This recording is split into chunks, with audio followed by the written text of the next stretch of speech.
Hi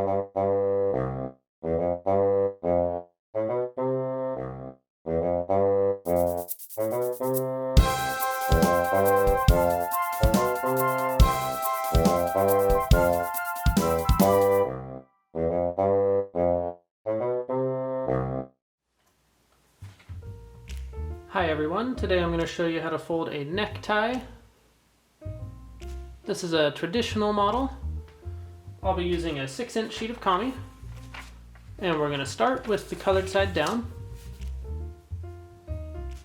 Next we're going to valley fold along this diagonal, so we'll bring this right corner over to the left corner, but we're only going to make a small pinch mark right in the center. So line these corners up here and then don't crease all the way across. Just make a small pinch mark like this and then unfold. So as you can see, there's just a small mark right in the center just to let us know where the center line is. Next we're going to make a valley fold along this way, and it's going to start from this top corner here, and then this edge is going to lie along that pinch mark that we made. So make sure this fold starts from this top corner here. So start the crease there, and then you can hold that down and slide this around until the edge lines up with that pinch mark that we made. Once it does, hold that in place, and then you can crease that all the way across. Next we'll do the same thing with this side, but this time we're just gonna need to line this edge up with this edge.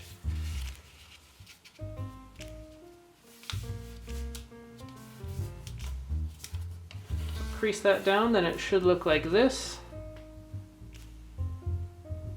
Next we're gonna bring this top corner down to this point right here, right in the center where the colors change. Just line that point up there and then crease that. Next we're going to mountain fold on the bottom layer,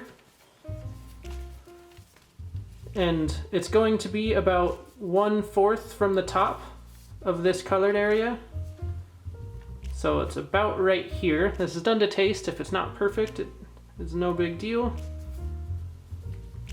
But we're only folding this bottom layer here, so as we do that, this flap is going to swing upwards.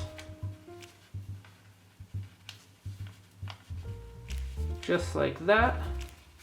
And then crease it across. Just try to keep this line vertical.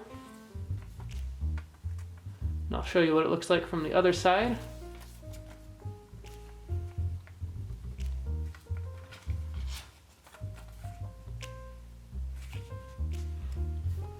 Next we're going to make a valley fold. This is also done to taste, but it's gonna run down this way. So we're gonna swing this flap across. It's gonna go past this center line to about right here. Then we'll crease that all the way down.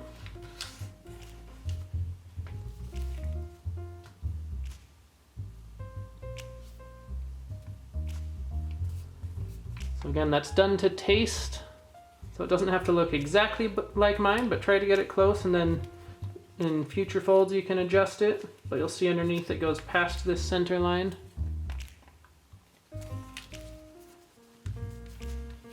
Next we're going to make an asymmetrical squash fold right here. So how that'll work is we're going to form a valley fold that extends from this point out to this point here. But we're going to open this flap up as we do it. So we'll swing this flap over, and as we do that, we're going to squash it down. And it should happen pretty easily. Just make sure the crease runs all the way out to this point here. And then squash that down.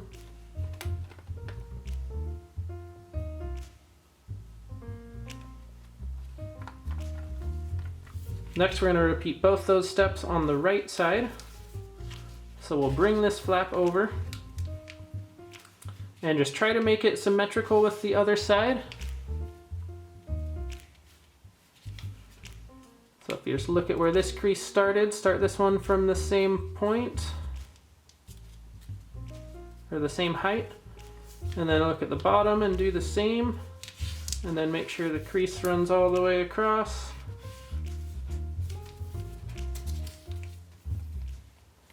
Then we're going to make that squash fold right here again, so we'll just open that flap up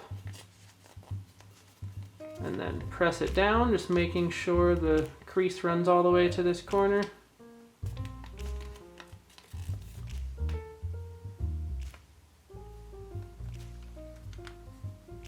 Next we're going to swing this point down, making a valley fold about right here.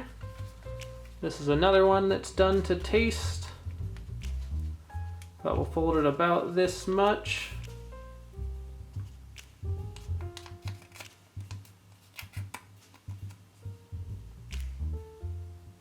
Then we're going to take that point and stick it inside this pocket here. Should just slide right in. We'll press it all down. Then we'll turn it over. And it should look something like this. We're all done. I know a lot of these creases were done to taste, so it might not look exactly like this, but hopefully it resembles a necktie, and you can try folding it in different ways, just changing the proportions of some of the creases until you get it the way you like the most. But I hope you liked this video. If you did, make sure to subscribe. And thanks so much for watching, and I'll see you next time.